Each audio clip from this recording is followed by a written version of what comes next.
Welcome to week 3 of the summer solstice knit along. This week we are going to have a very easy week. There's a lot of knitting involved, but it's simple knitting. We're done with all this lace. So just stockinette. The most complicated part of the week is when we divide at the underarm, which is coming up soon. But other than that, I'm not going to really have too many video segments, just a couple. So right now, last week we ended at round 46. So from round 46 to the end of the chart, just a few more rows. There's no more lace. All it is just a few knits and purls. There's a couple of one round with increases. I did that. And there's another round that has some lifted over knots. I did that here. And then that's it. And I just finished round 53. The next thing we have to do is move our stitch marker back to where we started, 3 stitches over to the left. So I'm going to do that now. Let me just move this back. Okay, so I ended my round, and then what you do is you take your stitch marker off, knit 3 stitches, and replace your stitch marker. And now it's shifted back to where we started. Okay, and you should, at some point, the next few rounds are just plain stockinette, and then there's one round where you have to do increases depending on your size, and then you just work in stockinette until we do our underarm divide. Now in the pattern, I put some suggested number of rows for your size to go before we do the underarm divide, and some measurements. So it's important that you measure and match up with the measurement that's there. You measure, always take your measurement from the front of the sweater, not the side where your tail is, where you started, but the very front. That's where the lower part of the yoke is. And you take your measurement from there. And I think it's a really good idea to try the sweater on before you decide to divide. So in order to try on a circular yoke sweater, you have to be able to fit it over your neck and your shoulders. So we have to take these stitches and put them onto either some longer circular needles. You can double up your circular needles, slip them onto 2 or 3. That's one good way to do it. Another thing you could do to get your stitches off of here is you could use some scrap yarn and a darning needle, and just take a segment of scrap yarn and put your stitches onto that. And then you have to slip them back afterwards, which is a bit of a pain, but it's a good method. There's also these flexible stitch markers that they sell nowadays. You could get them at yarn shops. You can get them on Amazon. And they're really good because you just stick them onto your needle like that, and then you could very easily slip it onto here. And then when you're done, slip them back off. So those are the ways to do it. Try your sweater on, and if you think that it's a good stopping point to divide at the underarm, then you're ready to do it.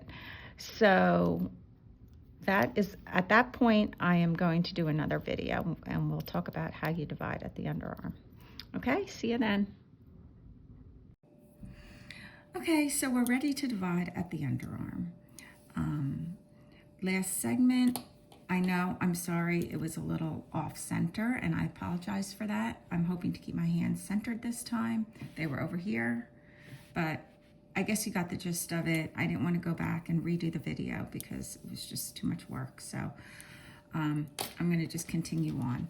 Now, hopefully you all measured and tried on. When you take measurements of your front yoke, always take them from beneath the ribbing, from there, because that's not included in the measurements that I put in the pattern. Okay, so I'm going to divide at the underarm now. Now you look, all you have to do is follow the instructions. I have a couple of pointers about the round after we divide, so we'll talk about that too. So look at the pattern, knit to whatever stitch it is, 40, 42, 44, 46, and so on. And then we'll place our sleeve stitches over here onto a stitch holder, okay?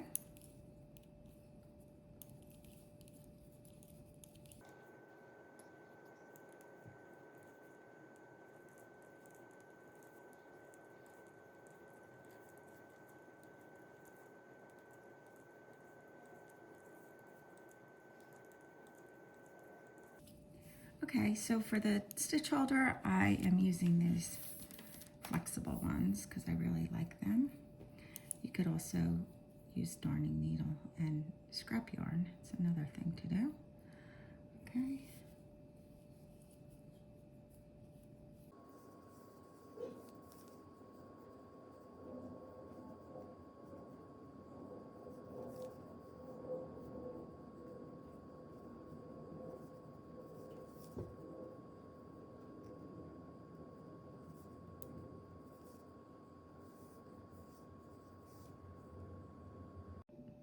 Okay, so now we have this first sleeve on the stitch holder, and we're going to cast on for our underarm. I have to cast on 6 stitches. I usually do the long tail cast on, which is what it says in the pattern, and to do that you just go like that. Some people like to do a knitted cast on or a cable cast on here, and the tricky part about that is to do those, you can't do it right from here. You have to turn your work this way to the back, okay? So if you wanted to do, say, a knitted cast on, you would turn your work, you would cast on your stitches like this. This is the knitted cast on. 3. Then 5. You would have to, you did your cast on, turn your work to the front side, the right side, and then continue knitting. So that's how those cast-ons works. But like I said, I just like to do the long tail. I don't really see much of a difference, but everybody has their own preference. I said long tail, I meant backward loop. Okay, so 1, 2, 3, 4, 5, 6. That's how you do it. And then I am going to carry on knitting whatever the pattern says for my size, either 84, 78, 84, 86, 92 stitches, and so on, all the way across the front of the sweater to the place where the second sleeve will go. All right, so let's do that.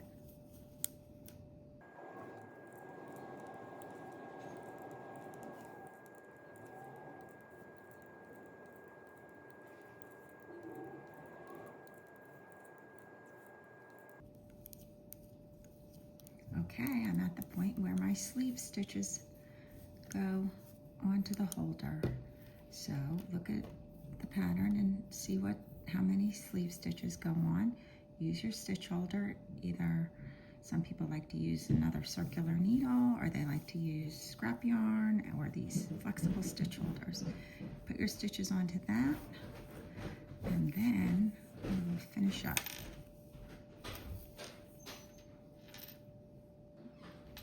Okay, I'm at the end here, counted them, and this is the last one. The only thing I don't like about these flexible things is sometimes they're sticky when you slide on your stitches, but you know, pluses and minuses. There we go. Sleeve stitches on. Okay, next we're going to do our cast on.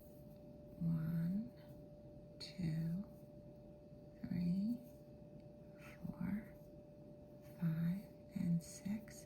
Okay, and then we just knit to the end, did that, and I'm going to go all the way to the end.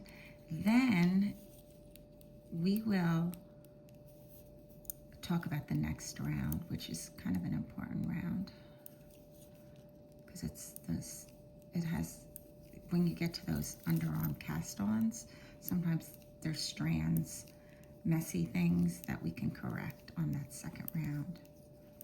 All right, so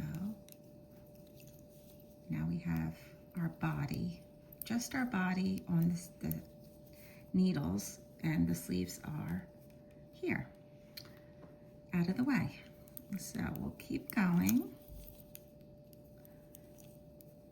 to the point where we did our cast on.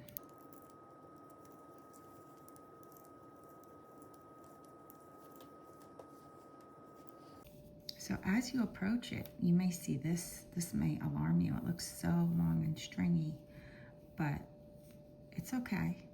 That's just the long tail cast on. And as you do more and more rounds, obviously it'll go away. And it's just gonna be like the underarm.